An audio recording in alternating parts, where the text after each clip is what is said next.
Everybody is overcomplicating almost everything nowadays. You guys see that, right? You just see everyone making like things so much more complex than they are instead of trying to simplify things and start where they are so that they can actually digest the information and work up from there to a level of knowledge.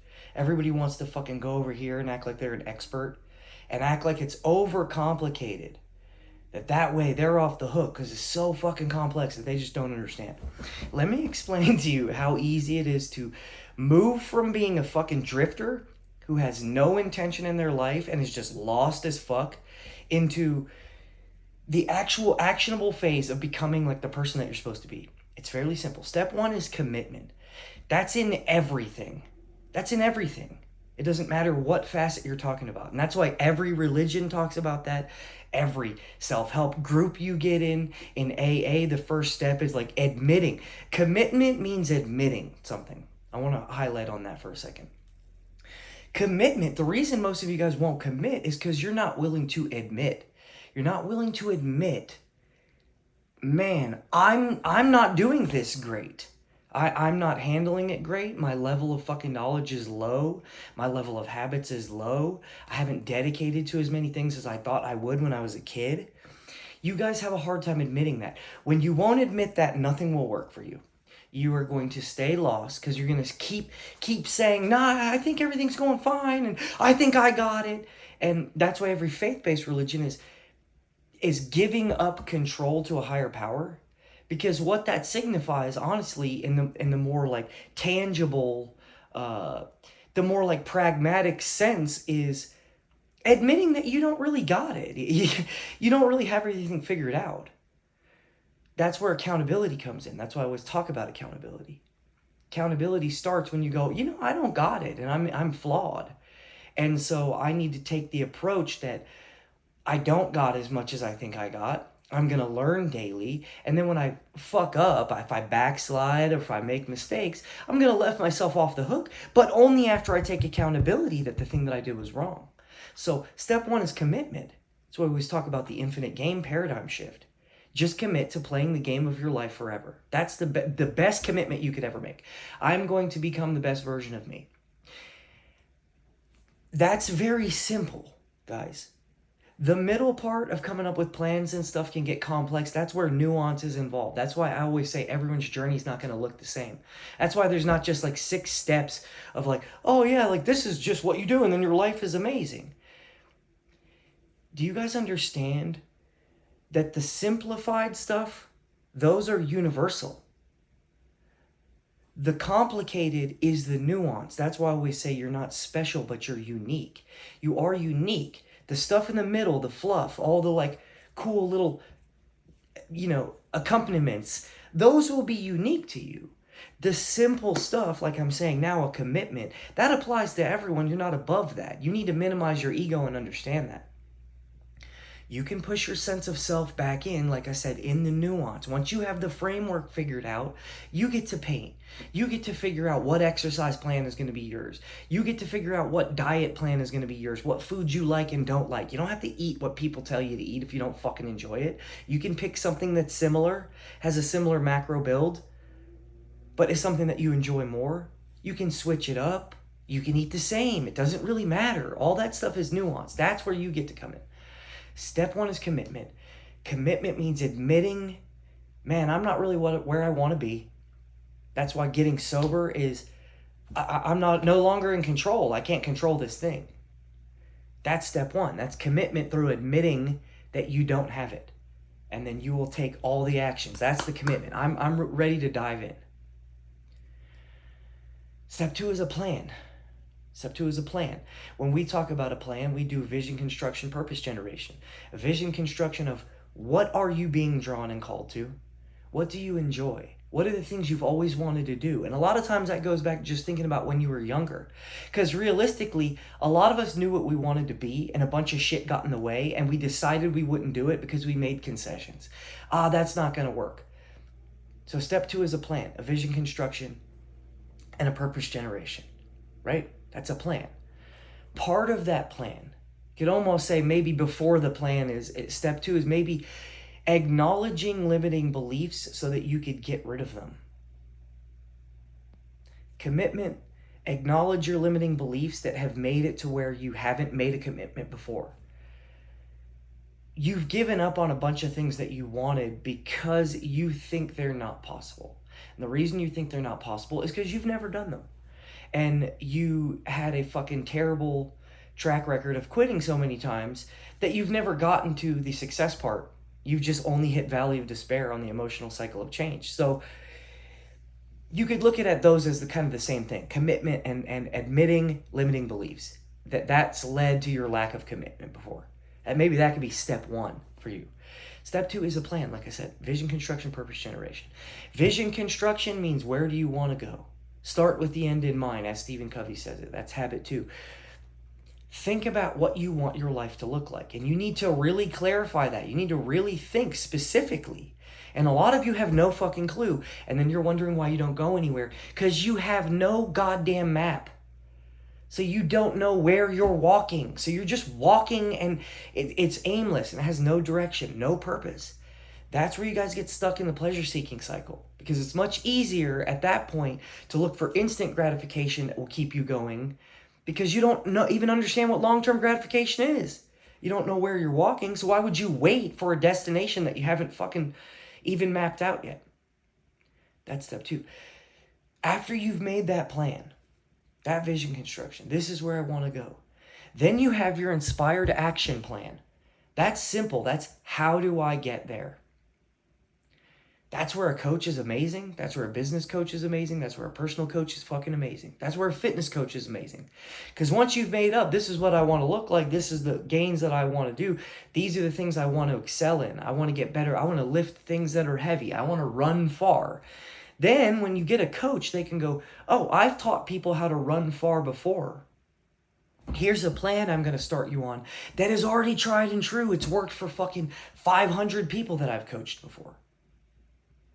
That's your actionable plan, right? Pretty simple. That's why I'm always talking about a journal. An actionable plan needs you to actually write it down so that each day you understand where you are. That's what a plan is. It's a framework of what you're going to do on a certain timeline. That's where goal building comes in. This is where actual timelines come in, right? Pretty simple. That's your inspired action plan, right? The inspired action plan is hard to do. That's where everyone quits. Even if you have the first two of those figured out and you get even if you have three written down, okay, I know kind of some of the stuff I'm going to do. This is where resistance comes up. So each day it's going to get hard. And sometimes you're going to go, I don't want to do the things. That's why we always talk about negotiating, mental toughness. That's where mental toughness comes in. If you have the plan written down, the long-term plan, and you know that you want it, and you've made a serious commitment, those first two pieces, those make it infinitely easier to not quit. Because now, when you try to do limiting beliefs, and you've already come up with that these have been what's fucking me up before, you kind of know, oh man, I'm talking myself out of something that I really want. Then you know it's not that you're not being called to quit, that you're being tempted to quit, and that the fucking resilience is what you need to fight against the resistance, right? So that's why you can even take small back steps and get back on. Like I said, the biggest thing that you need is a commitment to infinite games. I'm never quitting. I don't care how far I backslide. I don't care how many mistakes I make. I'm never fucking quitting. I started the thing. I made a commitment. I made a vision construction, so I know where I'm going. I have a purpose generation, so I know why I want to go there. So I know that it's not nonsense. I know it's not superficial bullshit. I've come up with something the meaning that it means to me, how fucking close it is to my soul, that I need to do these things. The inspired action plan is where everyone fucking quits. That's where coaching is so beneficial. Again, accountability. An external factor is always going to hold you accountable. And when you have to report to someone, just like you guys report to your fucking job, you wouldn't go there if no one was there. You would take days off. A coach will go, hey, did you do the thing? My business coach goes, hey, did you do the thing that we talked about last week? And because I know that he's going to ask me that, I'm way more fucking motivated to get it done. I just am. It's just one little extra layer of accountability. Then the other thing that's cool is you get an external reward system. It's great when my business coach goes, good job, bro. That's fucking dope. You're getting there. You're figuring some shit out. You took what I told you and you applied it. Let's go. Let's learn more shit together. Let's keep pushing. Then I know I'm on to the next phases. I know I'm going in the right direction. So accountability is a massive part of making sure that you're staying tight to your inspired action plan. So you could say your inspired action plan is step 3. That will keep continuing. You'll have to keep coming up with new plans, especially when you want new things and you start ratcheting it up. That's what I was talking about. The 4th piece of this is tracking, accountability and tracking. How are you going to keep yourself on the thing? How are you going to stay in those pockets of moving your inspired action plan, making sure you're staying to it? That's what my journal is for me. My journal is like my own personal Bible. The Bible is my other Bible, but my personal Bible is like my own journal, right? That's everything to me. I go to it 3 times a day, sometimes 6 times a day, just to make sure I'm doing the right things. I use it for tracking. I track my exercise programs. I track my macros in the body section. I do visualization, affirmation, gratitude. That's in a physical thing. So I check if I'm doing it. Now I have something that holds me accountable, that's tangible. It's in the physical world. The reason I have a journal is because I don't like everything to be digital, because I'm trying to stay away from screens in my morning time. I think that screens are a little bit, need to be monitored. You got to monitor and moderate your screen usage. It's a fact. You can't get just stuck on these things. So tracking is step 4. Then you would kind of look at tracking is where you kind of analyze fixes. So step 5 could be fixing.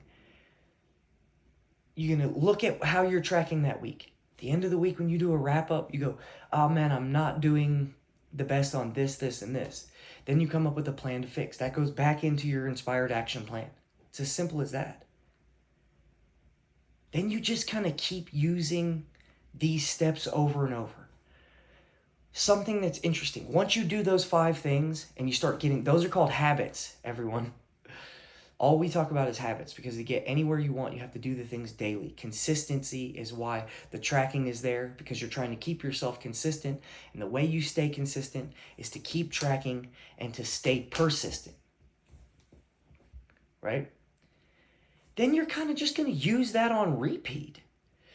That's why I talk about everything as cycles. Everything's a cycle. Everything's a cycle. At the end of a year, maybe you analyze your vision construction and you add some things on it that have illuminated themselves to you as you've been walking that path. You don't have to have everything figured out at once, but you should have a personal mission statement with your vision construction. Those are principles. Those are things that are never going to change for you. Those are really close to your commitment. Like, my commitment is to become the best person that I'm going to possibly be. Big things for that is I want to be a good father and a good role model and a good leader. So I know that those things are never going to change for me. Those are so simple, those aren't going to change. Those are my principles and values. But being a good leader, the nuance that might change each year is, if you would have asked me 5-6 years ago, I would have just said, I want to run the best restaurant in Denver. Now my goals have elevated very, very much into a bigger direction. So my goals have changed, but the principles are the same. Be the best version of me. Be a good father. Be a good leader. Leading now just looks a little bit different to me. I don't want to just run a restaurant. I want to run multiple businesses. I want to have an online platform where I help people get their action plans in place. So I have a bigger dream than I did before, but it's the same principle. So everything's just a cycle, and it's really that simple. I just gave you 5 steps. That's not massive. That's not hard to understand or digest. And you all can start on that immediately. The nuance in the inspired action plan, that's where you need to hit a motherfucker up. If you get to that part, if you get to vision construction and inspired action plan and you're like, okay, I want to do these things. If you make that commitment part and you're like, I want to fucking get better. I want to be dope. I want to make more money. I want to be fit. I want to be smarter. I want to be well-read. I want to be more calm. I want to be more respected by my peers. I want to show up better for people. If you make that commitment, but you're like, I'm not sure what my talents are or what I'm being called to are, that's when you hit somebody up. Hit up somebody. They'll walk you through it. It's a little bit easier when somebody has some ideas to bounce off of you, especially if they've done it with multiple people. It's as simple as that. Walk these steps. Start in the beginning. Start slow. Move forward. When you backstep, autocorrect back in the direction that you were supposed to be going. Things are going to come up.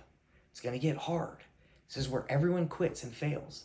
If you've made a stable enough commitment and you have a good enough vision construction, you won't fail and quit because you'll just keep getting back on track. Yeah, maybe you'll be moving slower than you want to. Maybe you'll have periods where it feels worse than it does good. But you will get past all those and everything will start looking like this. Then you'll start to get it. Then when it gets locked, it turns into your life is on fucking fire. Hit me up if you need anything. Same shit we always say. Hit me up if you need anything. Hit me up. I got cool people that do different shit than I do. That have different takes on all this. The path is nuanced. My homie that painted that got sober 4 years ago with me and is grinding and has lost 60 pounds. I don't paint. His thing is paint. I create music. That's my creative outlet. But his life looks different than me. His schedule's different than me. I have a 5-year-old. He has a 13-year-old. His parenting steps look different than mine. There's nuance in there. That's the painting the canvas. Hit me up if you need anything. Keep killing it. Just get fucking started. Get started. Hit someone up. Hit me up on Instagram. I'll respond to you immediately. I'll walk you through a vision construction on a Zoom call for $0. Just to get you motivated to get moving. I appreciate all of y'all, for real.